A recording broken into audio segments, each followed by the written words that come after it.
So I'm thinking in the third fight, he could do one of the two or both or just, you know.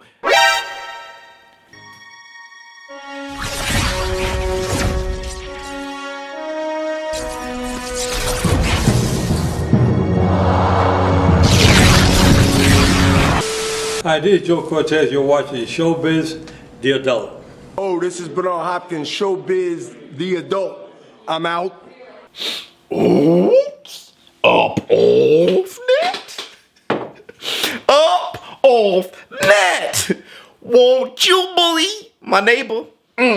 Won't you believe? Could you please? Bye. My neighbor. Hi, neighbor. What's up, my people? This is ShowBizz, the adult. Alright, man, look. Boxing is back. Shakur Stevenson versus Caballo later tonight. And Tyson the Gypsy King Fury versus Deontay the Bronze Bomber. Their third fight for November, December this year. Oops! Alright, man, look. Let's get to the video. First, I want to say this. Yeah, I had a few people asking me, will I be going to busr.com/showbiz to place a bet on for tonight on Shakur Stevenson? And no, I'm not. But there are some bets that I'm going to be making. The first fight on Fight Island, UFC, the fight Usman versus Gilbert Burns. They'll be fighting July 11th. That'll be the first fight on Fight Island.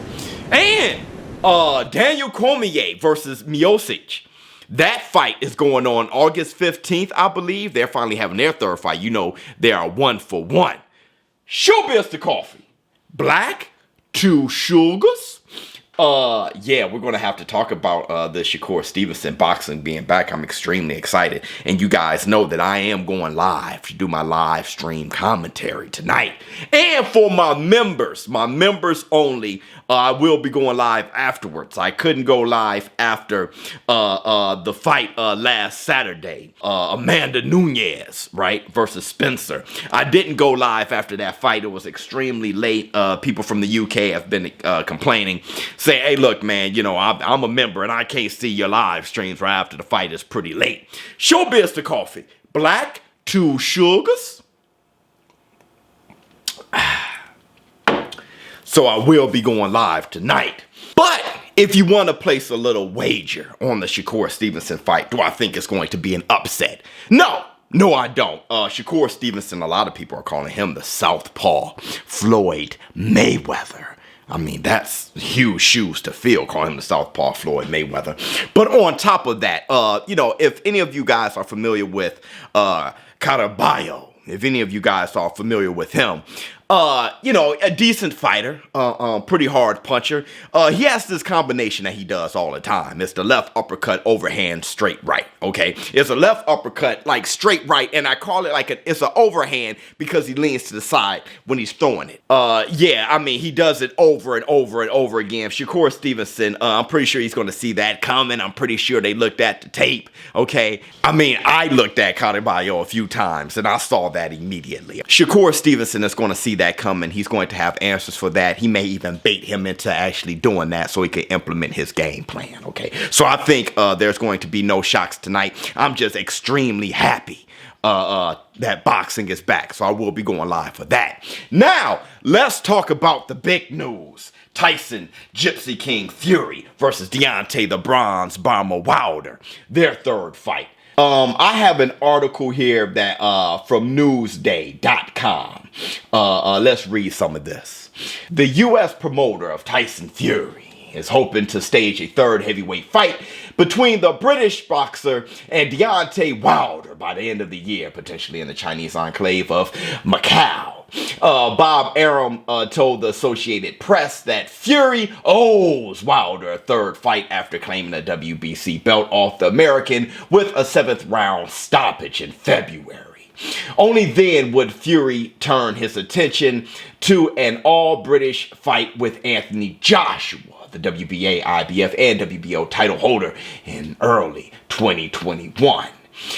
Quote, "We hope to do that fight in November or December," Arum, the CEO of Top Rank, said of Fury Wilder 3, whether it's for a full audience or a limited audience in the United States or put it on in Macau, which may be open for full arenas as early as November, We're exploring all our options. So Deontay the Bronze Bomber Wilder, it seems as though he's not going to be bought out this fight. There's a lot of people who thought that he would be. Deontay Wilder, I know him to be a warrior. That's what was discouraging me from the idea.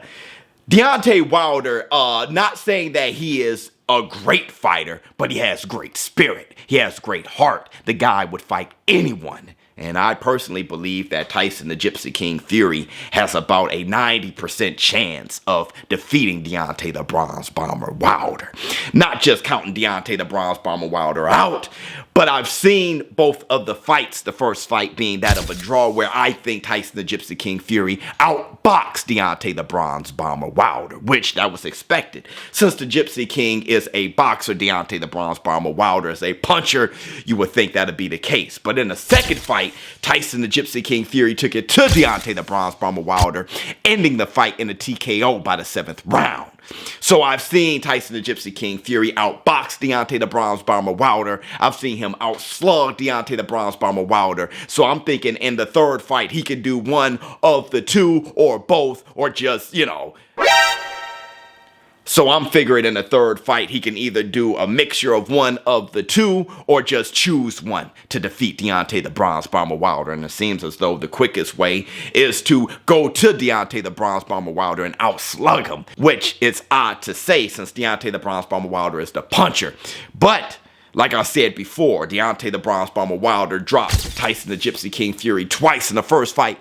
And Tyson the Gypsy King Fury officially dropped Deontay the Bronze Bomber Wilder twice the second fight. So when you ask yourself who's the puncher, well, only one has stopped the other. And in that matchup, it seems as though Tyson the Gypsy King Fury is the puncher here. I often say when it comes to one fighter fighting the other, I don't look at the one who's gotten the most knockouts as the puncher. I always do a punch to chin ratio. If he can't take much of a punch and the guy that he's going up against is also a puncher, then the other guy, though he may have a lower knockout percentage, may just be the puncher in the ring that night. So if Tyson the Gypsy King Fury is the only one out of the two to be able to score a victory due to technical knockout, then it would seem that Tyson the Gypsy King Fury has the advantage when it comes to going toe-to-toe, punch for punch. Now, as far as this fight happening in November, December of this year,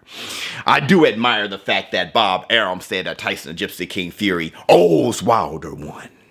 Makes sense to me. I've said before that Deontay the Bronze Bomber Wilder kind of helped uplift Tyson the Gypsy King Fury out of obscurity.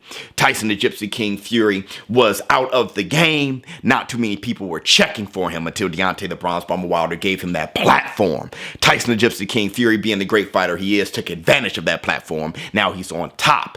According to the Forbes list, he's the highest paid out of all heavyweights. So I agree with Bob Arum that Tyson the Gypsy King owes Deontay Wilder one now that Deontay Wilder has hit rock bottom. Also, I don't think Bob Arum wants to slap the spoon out of his own mouth, so to speak, because he has a fighter in Pulev that would be taking on Anthony AJ Joshua for the remainder of the belts. So give Pulev that opportunity. If Pulev were to pull an Andy Ruiz of his own, then you have a possible Tyson the Gypsy King Fury versus Pulev fight, and Bob Arum, he promotes both fighters. Let me know how you feel in the comments below. ShowBizz the dope.